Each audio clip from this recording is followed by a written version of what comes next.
Personal notice. Danger's my stock and trade. If the job's too tough for you to handle, you got a job for me, George Valentine. Write full details.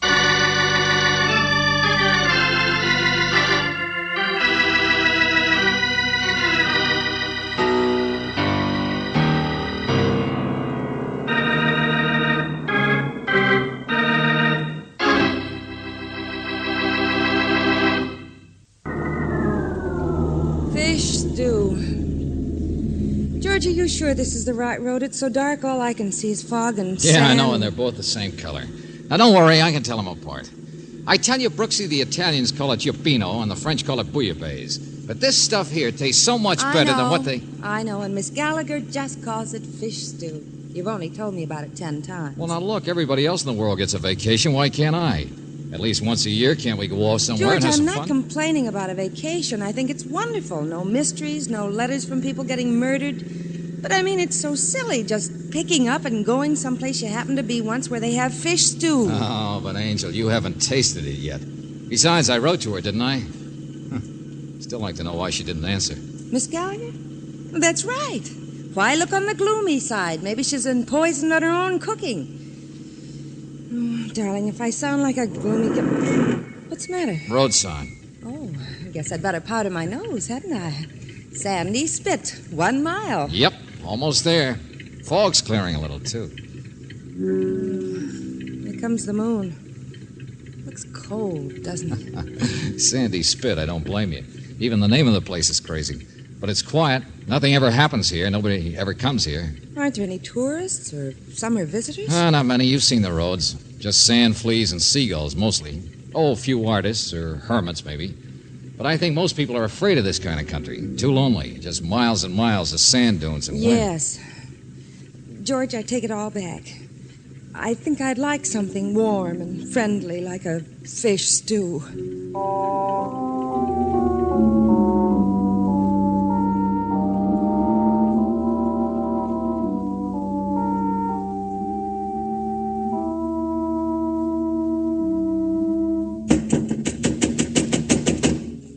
Place looks totally different, you know, in the daytime. I mean, when the sun's out. Well? Oh, well, hello. I was looking She's for... not in. Yeah, I was going to say Miss Gallagher. Well, obviously I'm not her, am I? My name's Dr. Crowell, and you can take my word for it, she's not in. Good night. Well, you see, we're down to visit. She might not remember, but Mr. Valentine here wrote for reservations, only she didn't answer, so I'm not surprised. Probably wouldn't answer if you were standing in the same room. What? She don't take in guests anymore. I'm the only one left, and the way things are going, I won't last much longer. Well, what's happened that Or changed? am I wrong? Sure, you're not here for hospitality, are you?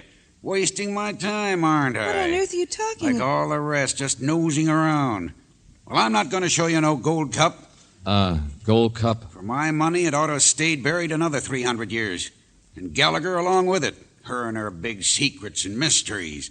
Yes, and you, too. You should all be dead.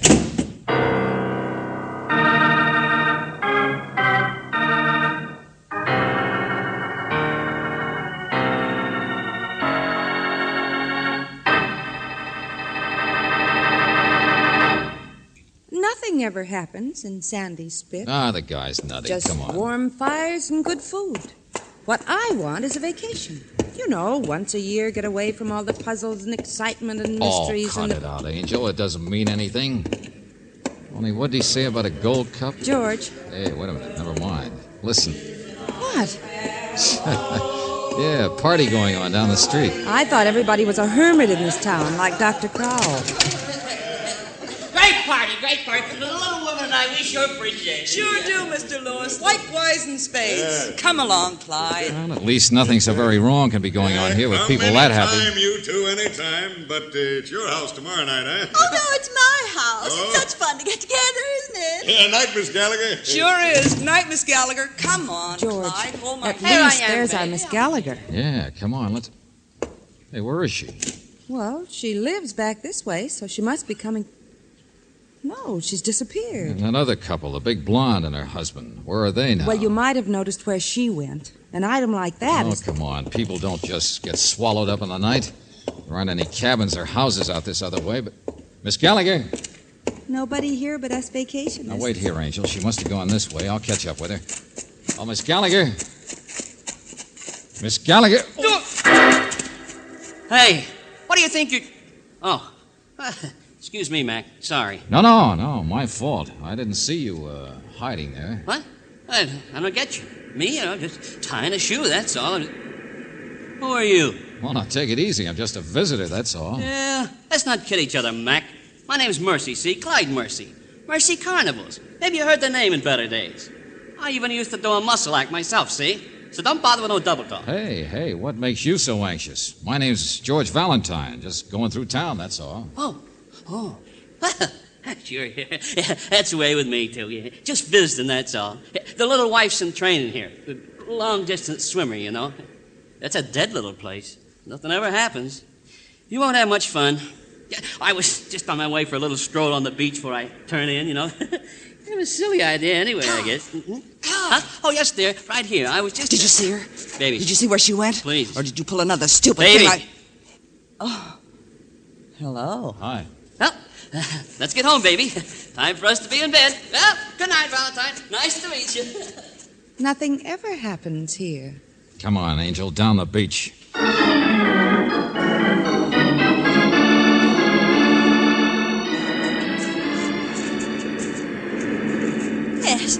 Yes, I'm Liza Gallagher. That's right. Well, we didn't mean to scare you. Hey, you know, the climate must make people jumpy around here. Miss Gallagher, don't you remember my name? I'm just going for a walk on the beach, but you didn't see anyone else, did you? Clyde Mercy Look, Miss Gallagher, what's happened to this place? In the old days, people didn't go in for parties. And afterwards, they didn't go sneaking off at this time of night to go in for... Huh? Oh, I'm sorry, but I thought I heard... Oh, what do you know about the old days? What do you mean? Well, I was here last year, don't you remember? George, wait. There is somebody. Stand still. Please don't move. Mr. Lewis. It's Todd Lewis. Don't let him see us. The man who gave the party. Yes, he's a sculptor. There. Now he's gone. Uh-huh. Does he always go walking up the beach with a clam shovel at this time of night? Is that the secret?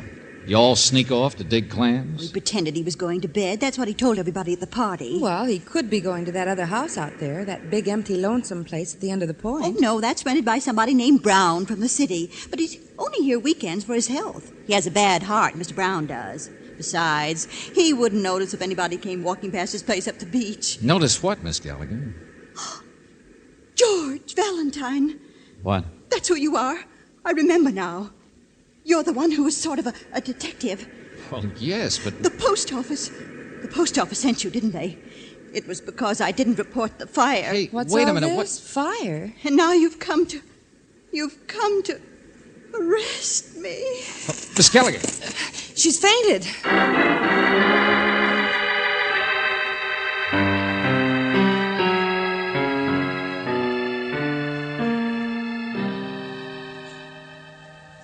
Miss Gallagher, please, start at the beginning, will you? If you feel all right and I've convinced you I'm not a post office inspector. Yes. I'll show you. The gold cup. It's a relief to tell somebody. About a fire in the post office? Yes, because I'm the postmistress, too, in this town. Use the back of the grocery store. Oh, so that's it. And there was a fire, just a little tiny one. No one else ever knew about it. But that's when I found the cup.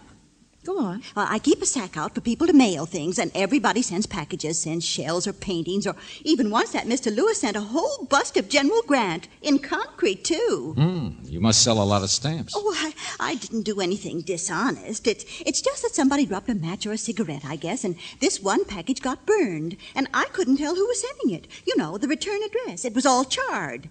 But it was going to a jewelry buyer in the city. I know that because I rewrapped it and sent it on. Only pull down the blind first, will you? Oh, here. Now, look, if this cup was in that package you sent on, then how can you show it to us now? Wait. There, you see? I made a cast out of it with some of Mr. Lewis's clay. It's sort of a funny-shaped cup. It was found someplace here on Sandy Spit. It must have been, because someone was sending it. Found it buried in the sand. They must have. Mm-hmm. This is just like the original? Oh, yes. You can even see the markings. Well, that's what I meant. I don't read Latin so well, but it's a good 300 years old, I'd guess. Spanish. It's Spanish. I looked in a book. I mean, the design and everything. And made out of hand-carved solid gold like that. You know how much it weighed, Mr. Valentine. Don't mind, I get the idea. A thing that size. Somebody went digging for clams or fishing for a stew and made a fortune on the haul.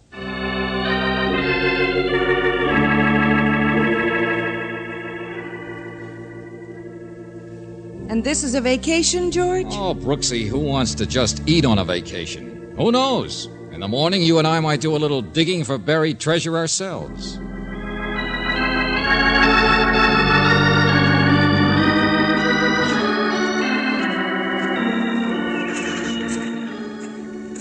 Who really found that cup, Mr. Lewis? The $64 question. Me, I'm about as subtle as a hammer. I just ask people. And somebody's a liar? Well, would you tell? Or would you tell where? Or would you let people follow you to the right place? Nah.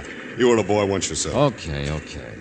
Some rich guy named Brown from the city owns this property. Oh, and therefore... that bird was never out here? No. Property lines don't mean anything where treasure's concerned. Finders, keepers. Oh, now there, see? A guy like that.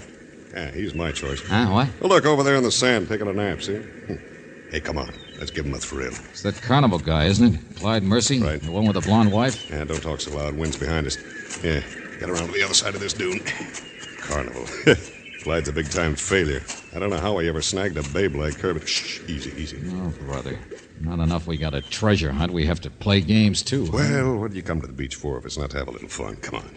These people all take it so seriously. Here, now wait, this'll wake him up. Put it, hands up, Clyde. We want the gold in your teeth. And don't pretend you haven't found something. Yeah. Clyde's not laughing. You didn't scare him at all. He's too dead.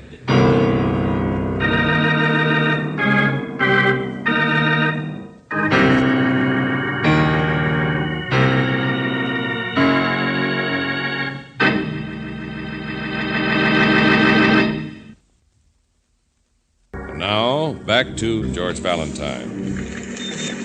Sandy Spit, a place for fleas and seagulls. But if your name is George Valentine and it's your vacation, you want to go there because of Miss Gallagher's fabulous fish stew. And then, like everybody else, you get curious about the treasure, an old Spanish gold cup that someone found buried in the sand. Only now you've found something else in the sand. The body of a man, Clyde Mercy. Murdered. Sure. You don't need a diagram for that. Look, clamshell. Hey, don't touch that. All right. But it's what somebody used to smash his head with. Yeah. Put up a little fight, though. Must have hit him several times. I told you people took this treasure stuff too seriously. Did Clyde hear? Huh? Oh, sure. Worse than anybody else. Yeah, you see his wife, the blonde, she's in training for long-distance swimming or something. She'd go trotting off in a white bathing suit every morning, and the minute she was gone, this little guy would sneak out into the dunes and start his daily prospecting. Get rich quick. Hope springs eternal. I wouldn't be so sure. Clyde here found some gold. What? Yeah, his hand here, look. Holy smoke. Hanging onto it for dear life. That's right. Gold coin, Spanish. About the same date as that cup.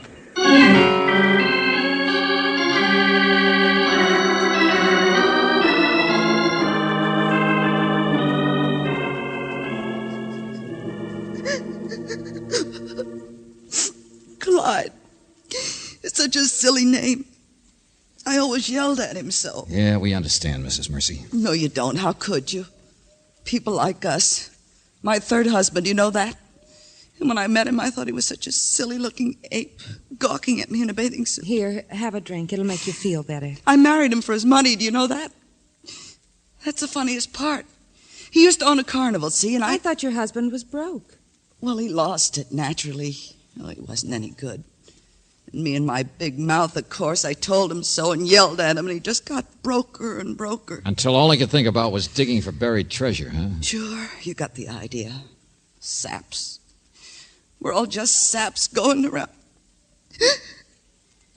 Oh, I'm sorry.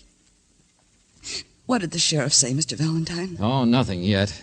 Just that this forsaken place has a population of 73. 73, the sheriff says. 75, counting us. You want to bet the sheriff will be a lot more interested in finding out about the treasure than who killed Clyde? Look, Mrs. Mercy, why don't you go on home and stop I know. Stop crying. Clyde's dead. If there's anything more I can do, I'd be Of course there isn't. I'll go swimming, that's what I'll do. What do you think I am, a baby? Oh, come on, Angel. Let's go back in and talk to Mrs. Gallagher about... Now, how do I know who it is? Who cares? They are out in the back. But Dr. Crowell, wait! Don't get in such a lather about things. Hello, Miss Gallagher. Oh, Mr. Valentine, he's gone. He took his bag and just ran out. I told him to wait for Hold you. on, what are you talking about? A phone just came from Mr. Brown's house. Brown? Rich guy out at the Point, Angel. He's sick, Oh, remember? no, that's not what I mean. Dr. Crowell couldn't tell who the voice was, but of course that doesn't mean anything to him. He doesn't believe in mysteries and Never treasures. mind, I get it. Brown's only home on the weekends. Yeah, I remember. So then who called the doctor and why?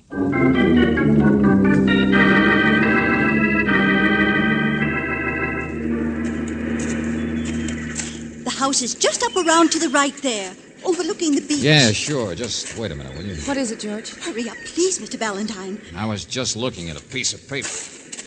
Taxi slip, see? Oh. Somebody's been here, all right. Been here pretty often, too. Look, another one over here.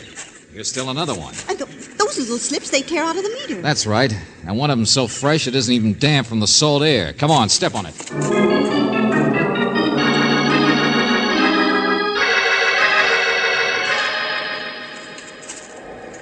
Mr. Brown doesn't put the shutters up, but the place is always locked up tight. This path here? Most of the time he uses the door back here by the Hey, shed. Wait a minute. Mr. Lewis! Hey, what are you doing out here?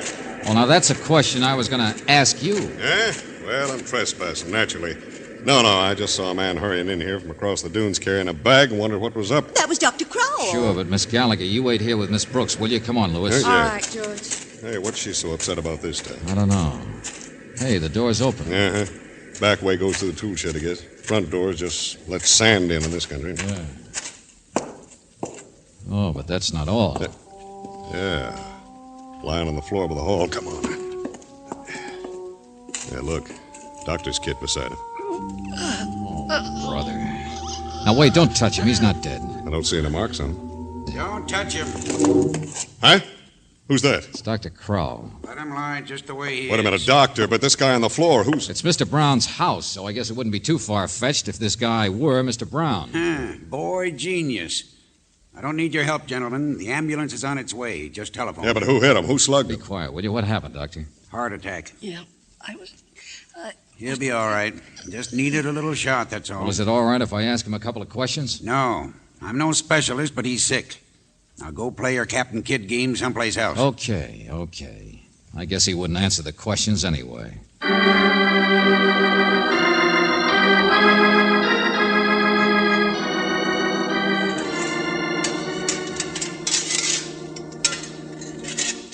You know, Mr. Lewis, you seem to be around every time something happens. And you're the one that I saw out walking last night with a clam shovel. Everybody here's got one. There's 100 of them, several in some homes. Any one of them could have been used as the murder weapon. Oh, sure, and they all look the same. Only, there's none here. I can't find Mr. Brown's clam shovel. And yet there are clam buckets, the rest of the stuff. Uh-huh. There ought to be one, shouldn't there? Wait, I'll take a look at the outside lock. Yeah. Yeah, hasn't been touched. Ones in front of the house haven't been either. Okay, so if there was a clam shovel in there and somebody wanted to use it, they'd have to have a key. So you eliminate the mystery, don't you? It's the person with the key who used the shovel that's missing. In other words, Brown himself. Hold it, will you? Yeah, here, Angel. Did you get hold of that taxi driver? Yes, the driver remembered all right. Now, what's this? Go on, Brooksy. He says he drove Mr. Brown out just half an hour before we came. Yoo-hoo! What did she tell you, Mr. Valentine? It's Mr. Brown who found the treasure, all right. Mr. Brown even paid the driver not to tell anyone he was coming out here. I mean, during the times when he was supposed to be in the city. Today, George, the driver told Mr. Brown all about the excitement here. Over the murder and the treasure and everything. Oh, simply everybody knows now. And he said Mr. Brown suddenly looked very ill.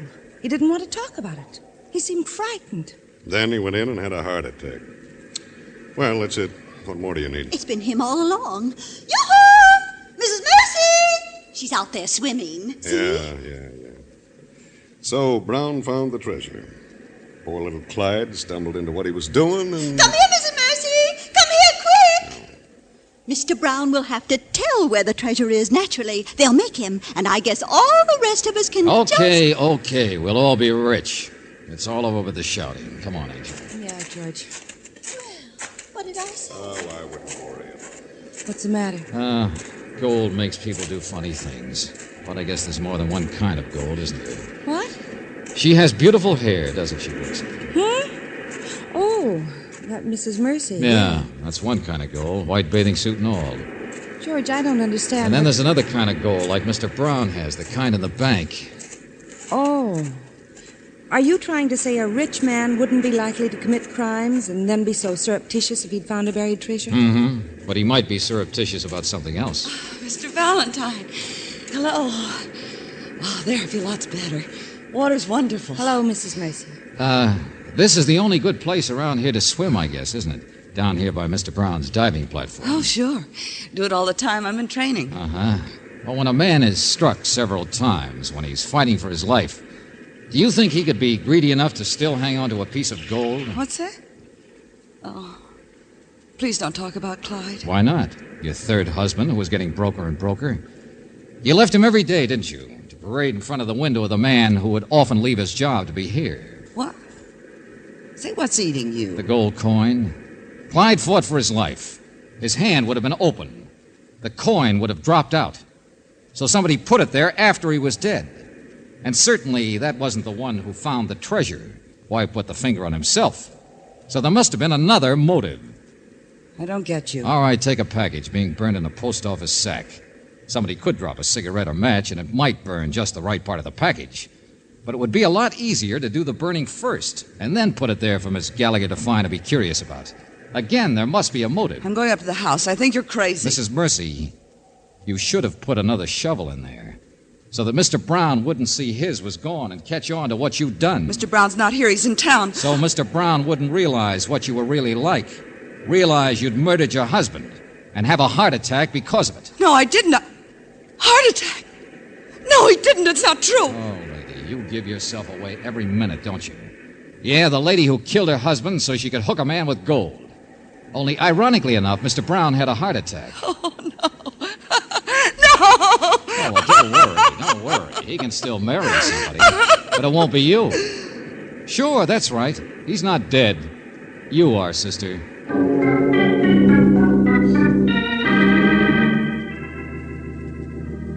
But the gold, George, that cup and the coin, the treasure. Oh, there isn't any, Angel, don't you see? Mrs. Mercy just used it to set up a perfect murder. This is Sandy Spit, remember? Just a place for fleas and seagulls. Stick around, I'll prove it.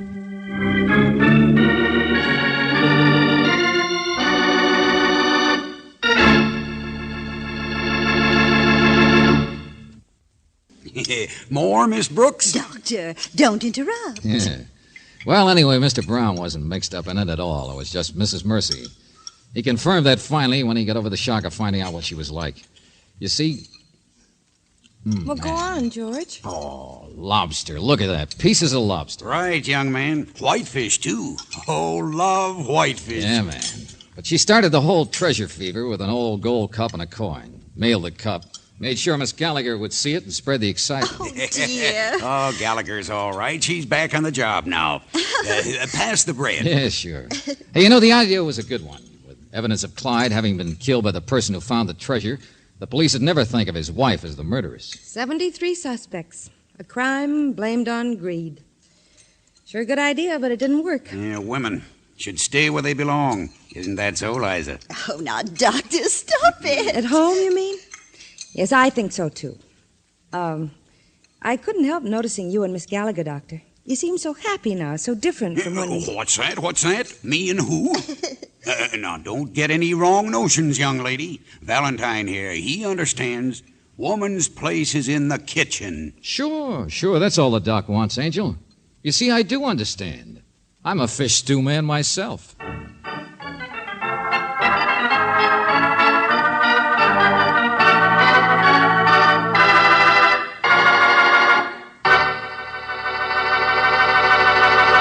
You have just heard Murder on Vacation, another Let George Do It adventure. Robert Bailey was starred as George Valentine, with Virginia Gregg as Brooksy. Our story was by David Victor and Jackson Gillis, with music by Eddie Dunstetter. Now, this is yours truly inviting you to another visit with Valentine, when you will again hear what happens when you let George do it.